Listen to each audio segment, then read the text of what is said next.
ভাই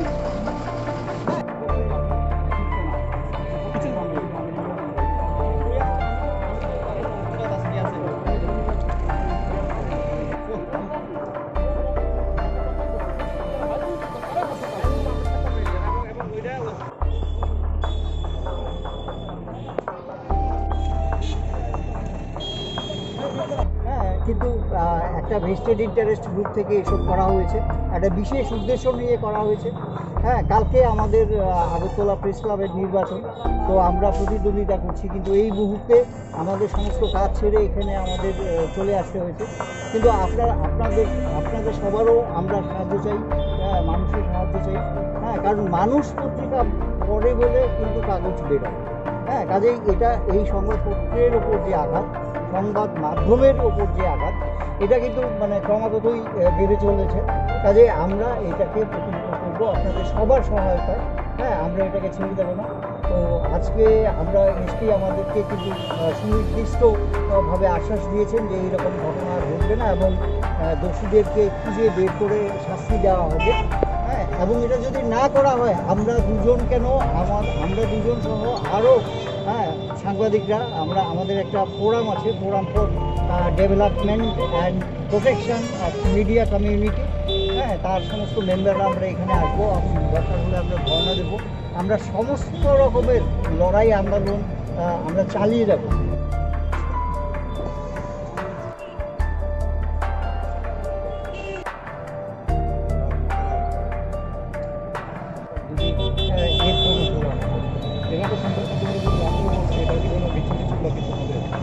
আমরা দেখি, আমাদেরকে তো জেলার এসপি মহোদয়া আমাদেরকে সুনির্দিষ্টভাবে আশ্বাস দিয়েছে।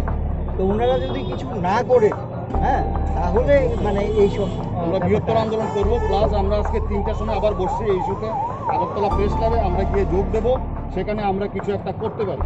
আমরা এগুলো নিয়ে দেখাবো যে এগুলো কীভাবে করা হয়েছে, এগুলো কেন করা হয়েছে। নির্বাচনকে বানচাল করার জন্য একটা চক্র এই কাজগুলো করছে। আমাদের কাছে সুনির্দিষ্ট তথ্য আছে, পুলিশ আধিকারিকরা আমাদের বলছে যে কখনো এরকম ঘটনা হয়নি। কেন আজকে হঠাৎ করে ইলেকশনের আগের দিন এই ধরনের ঘটনা একটা হয়েছে, যাতে নির্বাচনটা বানচাল করা হয়। আমরা এগুলো বরদাস্ত করবো না। আমরা এগুলো নিয়ে সবাইকে দেখাবো, আগরতলা দেখাবো। আমরা 3টার সময় মিটিংয়ে বসছি, তারপর আমরা যা করার করবো।